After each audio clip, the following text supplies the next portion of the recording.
Narito po ang latest update patungkol sa tunay na kalagayan ngayon ni Miss Kris Aquino.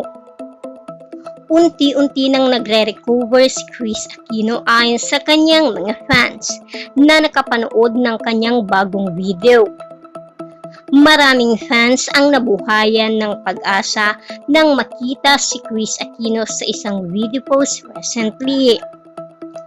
Mukha kasing mas malusog ngayon ang Queen of all Media sa gitna ng pakikipaglaban niya sa kanyang sakit.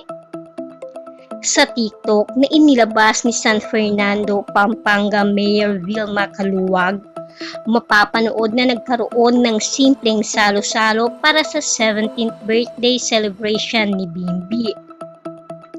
Makikita rin sa video si Kris Aquino na nakangiti at ipinakita niya ang suot niyang sweater na ang nakalagay ay "You deserve to be happy".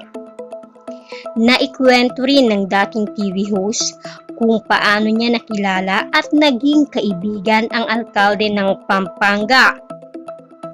Ayon kay Kris Aquino, "We're very happy with our friend 10 months ago.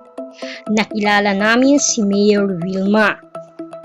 Sa comment section, maraming fans ang nagpahayag ng kanilang pagkatuwa.